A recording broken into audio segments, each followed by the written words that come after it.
Y empiezo a hablar con Dios y empiezo a tener una sensación de que esto no es un asunto del virus. El Señor empieza a ministrarme de que hay algo mucho más allá de esto es espiritual. Fui más de 28 veces al baño en toda la noche, pero a botar coágulos de sangre. Y llegó un momento que ya no podía más. Las manos se pusieron blancas, llegaron los hermanos a orar por mí, las hermanas de la iglesia, y lo que terminaron fue cayendo en el suelo llorando. Mi mamá se vino de Caracas porque la situación estaba fuerte, todo el mundo pensaba que me iba a morir. Me vi con la cabeza abierta, el Señor me toma de la mano y empezamos a dar vueltas y vueltas, y el Señor me dijo, mira, y vi un grupo de personas que estaban riéndose, pero estaban como embriagados, y el Señor me dijo, están embriagados, pero no de mi espíritu. Sigo girando y vi escenarios que yo visitaba, pero el Señor me decía, escenarios que están desordenados. El Señor muestra etapas de mi vida. Empecé a ver cosas, y que por eso digo que si el Señor fuera permitido que la muerte me llevara, yo creo que mi alma se fuera perdido, pastor, porque Dios me mostró cosas que de hace años que yo pensaba que ya estaban resueltas, y resulta que quizás yo lo pasé por alto, pero a quien hice el daño no, y es responsabilidad mía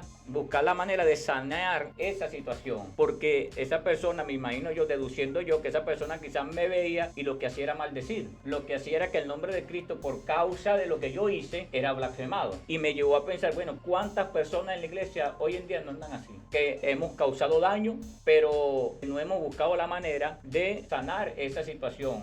Y el Señor me respondió algo que yo estaba diciendo, Señor, ¿por qué no hay manifestaciones de tu espíritu dentro de las congregaciones? ¿Por qué domingo a domingo la gente tiene que venir a buscar, como que a recargar su vida? ¿Por qué? Porque no han verdaderamente vivido, me dijo el Señor, cómo realmente está establecido para la iglesia. Y me dijo, vas a decirle a la iglesia que vengo pronto y que mi venida no la sigan entendiendo por tardanza, que tienen que ordenarse. Así que damos gracias al Señor por la oportunidad que nos da de estar aquí compartiendo con toda la familia. Hoy tenemos, pues, con la ayuda del Señor, un testimonio poderoso que queremos compartir con toda la maravillosa audiencia de festival y con la plataforma Cobertura de Libertad TV. Vamos a estar trabajando en un maravilloso y un poderoso testimonio que estamos seguros que va a impactar tu vida. Un hombre de Dios ya viene preparado con todos los hierros para compartir ese poderoso testimonio, y te pedimos pues que no te quedes solo con la bendición. Es importante que envíes el link a todos tus amigos, a todos los grupos, para que puedan escuchar este poderoso mensaje que viene de parte del reino. Es importante este mensaje que el pastor va a compartir con nosotros hoy, un llamado para un despertar de la iglesia. Así que no te nos muevas de ahí, de esta maravillosa señal, porque este testimonio va a estar poderoso. Bueno, sin más preámbulo, queremos presentar precisamente en esta tarde a nuestro invitado. Pastor, buenas tardes, Dios le bendiga. Buenas tardes a toda la audiencia, buenas tardes a Cobertura de Libertad. Cobertura de Libertad, y a usted, pastor, por la invitación de poder estar aquí para compartir lo que el Señor quiere anunciar a la iglesia. Bien, es el llamado, más que un mensaje, yo creo que es una amonestación para la iglesia por el tiempo que estamos viviendo. Bueno, pastor, díganos su nombre y de qué parte de los Valles del Tuy nos visita por acá. Bueno, mi nombre es Argenis Toledo, estoy residenciado en Ocumare del Tuy, en el urbanismo Betania 1, y aprovecho para enviarle un saludo desde aquí a mi amada esposa y a la congregación que Dios me ha permitido pastorear en este momento. Amén. ¿Cómo es el nombre de su congregación, pastor?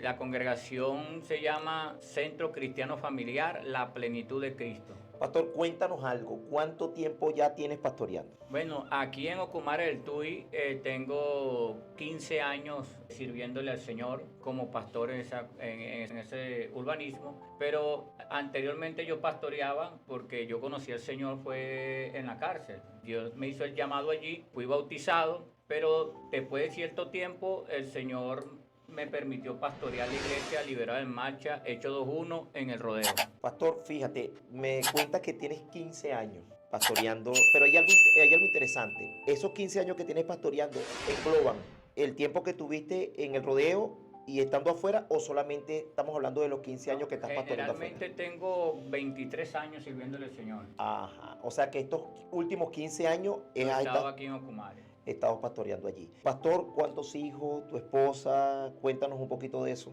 Bueno, mi esposa de verdad que es una prueba tangible del amor de Dios para mi vida. Verdad que mujer como esa no la he visto hoy en día y creo que no la habrá porque ella es única. Tiene su carácter, pero es única. De verdad que si Dios no la hubiese puesto en mi camino, no sé qué hubiera pasado. Pero le doy gracias a Dios todos los días por ella. Ella se llama Yamilé Torres. Ahora es de Toledo porque ya Dios es mío. Es lo único que tengo. Es lo único que el Señor me dijo que era mío. Porque lo demás Él me lo ha dado para administrarlo. Pero lo que es mío ha sido ella. Tenía 4 hijos, 3 varones y una hembra. 2 varones que ahorita están con nosotros, que es el mayor, y uno que es el menor. Ellos son con mi esposa actual, que tengo más de 20 años con ella. Pero los otros 2, bueno, fueron estando en el mundo, pues, en esa situación de locura que a veces uno antes de conocer al Señor anda. Y me mataron el varón. Tenía 18 años y lo mataron en Petare. Y me queda la hembra ahorita que está en Ecuador. ¿Tu esposa está pastoreando contigo? Sí, está pastoreando y es licenciada en psicología social. Y bueno, ahí llevamos el ministerio juntos con un proyecto llamado Empatía. Y estamos trabajando allí tratando de colocarnos en la posición de la persona, pero para darle algo diferente y para poderle presentar no solamente el reino, sino la ayuda que quizás nosotros podamos brindarle de parte del Señor. Fíjate, me dices que estás ubicado geográficamente en Ocumare, eso es Betania. En el urbanismo Betania 1, en toda la autopista.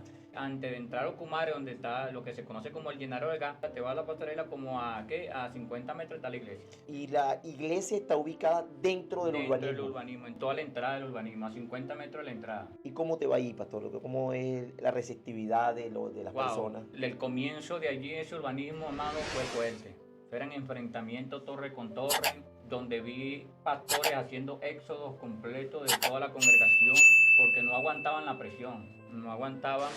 Y yo siempre he dicho, Dios me ha procesado a mí de una manera dura y difícil, pero cada día que pasa entiendo el porqué. ¿Ve? Porque si Dios no me hubiese procesado de esta manera, yo creo que yo fuera uno de esos pastores que hicieron éxodo, porque era fuerte el asunto. Yo me acuerdo que el segundo servicio, el primer servicio que yo di ahí cuando nació la iglesia fue de niños, 7 niños, y vino una persona de la comunidad y empezó a maldecir la iglesia y sacó los 7 niños.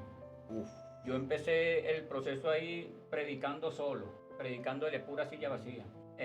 A la comunidad. Luego el segundo servicio lo hice con los funcionarios, porque era tan fuerte el asunto que los funcionarios no bajaban. Y ellos se metieron a la iglesia y el segundo servicio que yo di fue a ellos. Entonces ahí empieza el proceso donde se levantaron la comunidad, se levantó el consejo comunal, me echaron los malandros, pero yo siempre he dicho que ese tipo de personas respeta las cosas de Dios. Sí, claro. De allí, bueno, Dios hasta el sol de hoy me dio la victoria y estamos ahí establecidos bendiciendo la comunidad, porque estamos llamados para servir. Estoy contento porque Dios me dijo que tendría que hablarle a la iglesia. Pues este mensaje, aunque a simple vista parece insignificante, pero todo lo que hacemos es de carácter espiritual.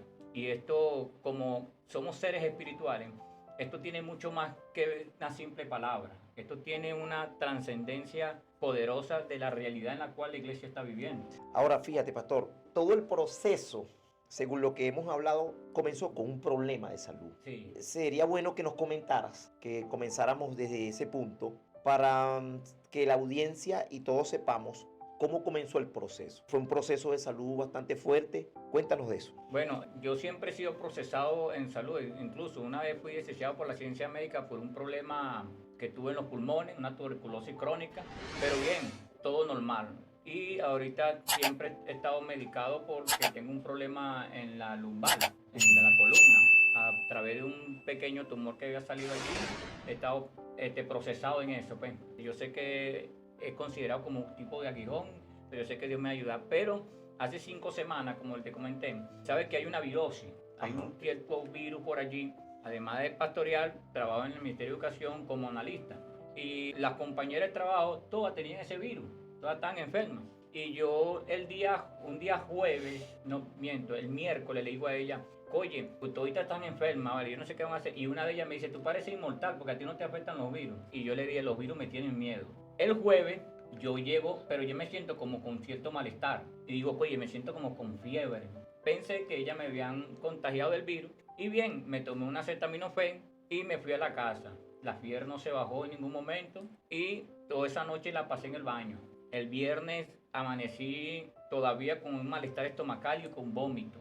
Ese fue el primer día. El primer día, porque eso empezó un jueves. Pasé toda la noche en el baño, ya viernes con ese malestar, pero pensé, estaba siempre consciente de que era el virus. Día sábado todavía sigue el malestar, se paralizan los vómitos, la fiebre se va y quedo nada más con el malestar estomacal. Me recuerdo que mi esposa me lleva al médico, me pusieron un suero, tranquilo, y bien. Nosotros siempre vamos al médico a hacer jornada al hospital de Ocumare. O sea, un trabajo social. Sí, un trabajo social basado en el proyecto Empatía. Ajá. Nosotros vamos, le damos ciertos recursos y ayudamos a la gente según la necesidad que tienen. ¿Ves? Entonces vi extraño de que no me conocieran y yo me la paso metido en el hospital porque siempre ando buscando doctores y doctoras amigas que me den el recibo para comprarle el medicamento que yo tomo por la columna. Y veo nada, un trato de probable, una broma. O sea, eso fue cuando fuiste que te llevaron al médico por el malestar que estabas presentando. Entonces yo le digo, Dios mío, ¿qué está pasando aquí? Y le digo a mi esposa, vámonos para la casa. Hermano, después que yo vine al hospital, día domingo, no pude ir a la iglesia. Tremendo. Yo parto a la iglesia y estoy predicando en otra congregación. Malestar fuerte. El lunes se me paraliza la fiebre, no tengo vómito. No hay, ¿cómo dice? Lo que comúnmente se conoce como diarrea, si se podría decir, ¿no? Ajá. No está esa figura no está ahí, lo que hay es sangre.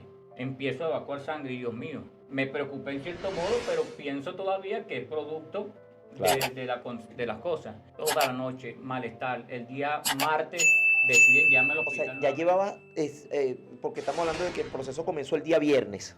Sí, prácticamente el día viernes. Entonces, el jueves a viernes. Entonces, wow, pero entonces fíjate, tenemos viernes, sábado, domingo, lunes, martes. Ya van 5 días. Sí, el martes empiezo y yo veo que la broma es más fuerte, donde lo primero que me impacta a mí es que boto coágulo de sangre como si fuera gelatina. Le comento a mi esposa y mi esposa dice, bueno, también puede ser producto de eso, de que tienes ya destruidas las cuestiones de virosis dentro de estomacal, ¿no? Entonces, pero yo me quedo preocupado y empiezo a hablar con Dios y empiezo a tener una sensación de que esto no es un asunto del virus. El Señor empieza a ministrarme de que hay algo mucho más allá de esto es espiritual. Y bien, tranquilo, me llevan al hospital nuevamente porque ya llamaron a una enfermera a tomarme la atención y cada vez que me la tomaba esa atención se volvía loca. Ahora ven acá, estamos hablando, ¿cuántas veces fuiste al médico? Porque fuiste la primera vez, que cuando no te conocieron. 3 veces. Ya era la tercera vez. 3 veces. Fui 3 veces al médico. Y a la tercera vez ya dije que no me llevara más. Y no me lleve más. No aguanto más. Total, el médico no me están haciendo nada. El segundo día me mandaron me atendió una doctora y me mandó unos medicamentos allí.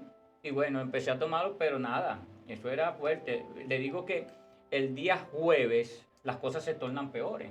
Porque el día jueves fui más de 28 veces al baño en toda la noche, pero a botar coágulo de sangre. Y llegó un momento que ya no podía más y estaba en la cama, las manos se pusieron blancas, llegaron los hermanos a orar por mí, las hermanas de la iglesia, y lo que terminaron fue cayendo en el suelo llorando porque todo el mundo, mi mamá se vino de Caracas porque la situación estaba fuerte, todo el mundo pensaba que me iba a morir. Y bueno, bien, ese día que las hermanas se van, dejan de orar, se van, yo me quedo como entre dormido. Amado, pongo a Dios de testigo, 5 noches sin cerrar los ojos, sin dormir. Ese era un proceso desde el lunes se tornó más fuerte hasta el día viernes, sin poder cerrar los ojos y dormir como una persona normal. Pero yo llego, cuando las hermanas se van, yo cierro los ojos y veo que el Señor me traslada a un lugar donde empiezo a ver que estamos como dando vueltas en círculo. Y entonces eso estaba... Ahora, ¿eso pasó específicamente cuál día? El día miércoles, porque fueron 3 oportunidades de esa experiencia. El día miércoles, las hermanas van a orar y pasa el proceso, después que se van, yo medio cierro los ojos y entré como en ese proceso. Claro, pero estamos hablando de que el día miércoles ya estamos hablando de 6 días. Porque ya está llegando los 8 días. Sí, ya estaba porque si jueves. Empieza el jueves, viernes, sábado, domingo, lunes y el día miércoles es que todavía seguía con el proceso. Todavía estaba con el proceso.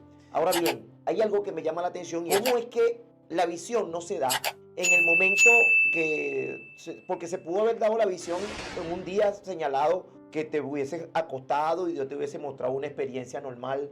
¿Por qué esperar estar completamente debilitado físicamente para comenzar Dios a tener ese trato contigo? Cuéntanos, pastor. Bueno, yo pienso que la intervención de Dios vino ya porque ya era un proceso de muerte, porque claramente vi que la muerte ya me venía a buscar ya. ¿Y por qué digo esto? Porque recuerdo que las palabras que yo le dije al Señor, Señor, mis fuerzas desfallecieron, haz lo que tenga que hacer. Le dije, perdóname si algo he hecho, si no sé qué, aún por los pecados que no cometí, pero de repente vi la experiencia con la muerte y el Señor apareció. Vi una persona frente de mí y lo único que le vi fue una bata blanca con una franja azul y luego vi la espada, una mano con una espada sostenida donde me arranca de la muerte, pero a la misma vez me abre la cabeza en dos. Esa fue la visión que vi. Me abre la cabeza en dos, pero luego yo me despierto, lo que le estaba comentando en ese momento, que eso empiezo a entender que es de Dios, es un proceso espiritual, porque era algo continuo. Yo me desperté allí en el poco momento que me quedé dormido, fui al baño nuevamente y boté pensando yo para ver qué es lo que era realmente lo que, por qué está botando sangre. Boté una parte como un coágulo, como un pedazo de gelatina y de Dios mío, ¿qué está pasando? ¿Será que me estoy desangrando por dentro? Y luego después que me levanto del baño, voy al cuarto otra vez, cierro los ojos y hubo la continuidad. Me vi una vez más, pero ya con la cabeza abierta, el Señor mostrándome. Y me dijo, mira hacia la derecha. Y cuando miré a la derecha, del lado de la cabeza, vi que la parte de la cabeza tenía un poco de secciones con cajas, o sea, tantas cosas ocupándola, llena, pero había oscuridad, había como tonos grises. Y el Señor me dijo, mira para la izquierda ahora. Había luz, pero había vacío. Ajá, hay algo que me llama la atención allí. Cuando el personaje que tú dices que era Jesús vino con una espada y te abre la cabeza, me doy de cuenta que dice que hay cosas como que está muy llenas. Ajá. O sea, parte de la cabeza como que está muy llena de cosas, cajas y cosas como que esas cosas como que te entretienen. Cuéntanos un poquito de eso. Cosas como naturales. Como que si hubiésemos guardado cajas, objetos, infinidad de cosas, como que si la parte de la cabeza fuera un closet. Ajá. Pero con bastante cosas que lo ocupaban. No lo entiendo al momento porque estoy pensando que nada más es una visión, un sueño que tengo. No logro entenderlo al momento. Te vuelvo y repito, me vi con la cabeza abierta, el Señor me toma de la mano y empezamos a dar vueltas y vueltas. Y el Señor me dijo, mira, y vi un grupo de personas que estaban riéndose, pero estaban como embriagados. Y el Señor me dijo, están embriagados, pero no de mi espíritu. Y empiezo yo a decir, bueno, aquí está pasando algo raro. Sigo girando y vi escenarios que yo visitaba, pero el Señor me decía, escenarios que están desordenados.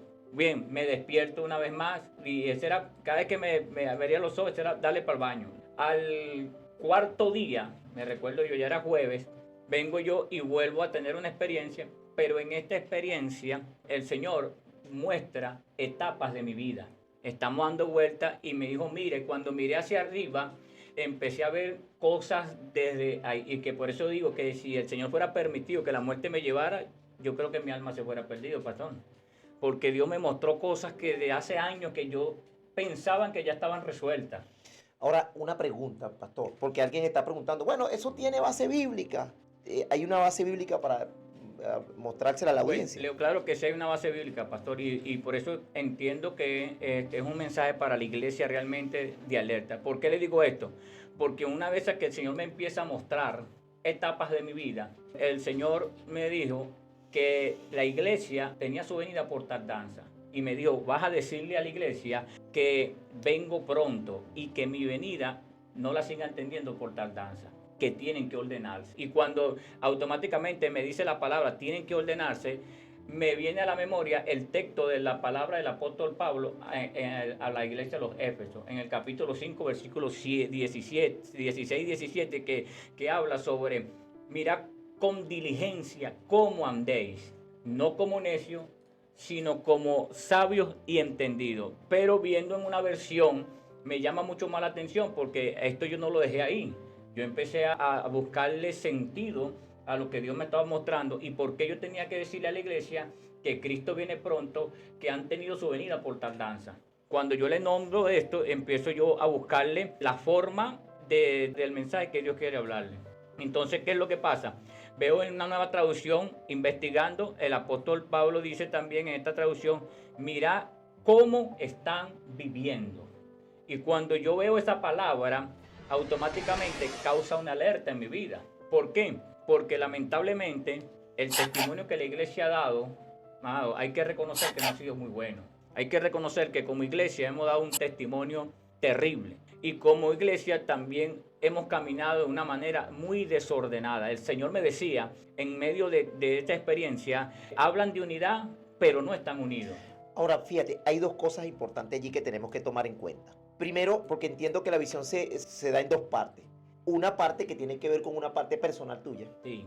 Y otro mensaje que es a la iglesia. Entonces, vamos a ir por parte para no saturarnos acá. Sería bueno que habláramos de tu parte, porque hay una parte que tú nombraste hace un momento donde decías que si te hubieses perdido, no te hubieses salvado. ¿Por qué, pastor? Bueno, porque fíjese tú una cosa, porque hay cosas a veces que nosotros pasamos por alto o acciones que simplemente decimos perdón o te perdono y ya queda allí. Y no empezamos el proceso de sanación. Simplemente eso está ahí anidado y empecé a ver cosas del pasado que yo dije, bueno, pero yo pensaba que eso lo había resuelto. Y resulta que quizás yo lo pasé por alto, pero a quien hice el daño no. Y es responsabilidad mía buscar la manera de sanar esa situación, esa ruptura. ¿Por qué? Porque esa persona, me imagino yo, deduciendo yo, que esa persona quizás me veía y lo que hacía era maldecir. Lo que hacía era blasfemar. Lo que hacía era que el nombre de Cristo, por causa de lo que yo hice, era blasfemado. Y me llevó a pensar, bueno, ¿cuántas personas en la iglesia hoy en día no andan así? Que hemos causado daño, pero no hemos buscado la manera de sanar esa situación. Ahora, ¿viste algunas cosas específicas donde el Señor te mostró, te llevó a situaciones donde viste a personas, reconociste a alguien, viste algún evento en específico de tu pasado que no sanaste? Bueno, una de las cosas que me tiene preocupado es, y que tengo que hacer lo posible por llegar, es el tema padre con mis hermanos. Yo tengo 2 hermanos por parte de padre y ante esta experiencia, por eso digo, cosas que uno piensa que resolvió y no, ante esta experiencia yo he tenido contacto con mis hermanos. Mis hermanos están en San Carlos y por las redes sociales nos comunicamos. El hermano menor, por parte de papá, me dice, yo me acuerdo cuando tú querías matar a mi papá, porque a mi padre lo quería matar. Y eso me partió el corazón. Wow. Mi hermano me dice, yo me acuerdo cuando tú querías matar a mi papá. Y me dice, tienes que venir a resolver eso. ¿Eso te lo dijo hace cuánto, pastor? Hace 2 meses aproximadamente. Imagínate tú. Entonces, cuando él me dice eso, yo le digo, pero ya yo hablé con mi papá. Ok, yo hablé con mi papá, yo le pedí perdón. ¿Tu papá está vivo todavía? Claro, sí, está vivo. Nosotros conversamos, yo le pedí perdón y todas estas cosas. Pero no hay una relación. Pero fíjate tú, viendo ahora la experiencia que Dios me da, mira, no solamente había una ruptura entre padre e hijo, sino también había afectado a mi hermano, que me miraba prácticamente como aquel que quería matar a nuestro padre. O sea, te miraba hasta con miedo todavía. Sí, y sin embargo me dice, tú eres pastor, ¿verdad? Imagínate tú, ¿ves? Me dijo, tú eres pastor, ¿verdad? Y entonces me dijo, tienes que venir a resolver esto.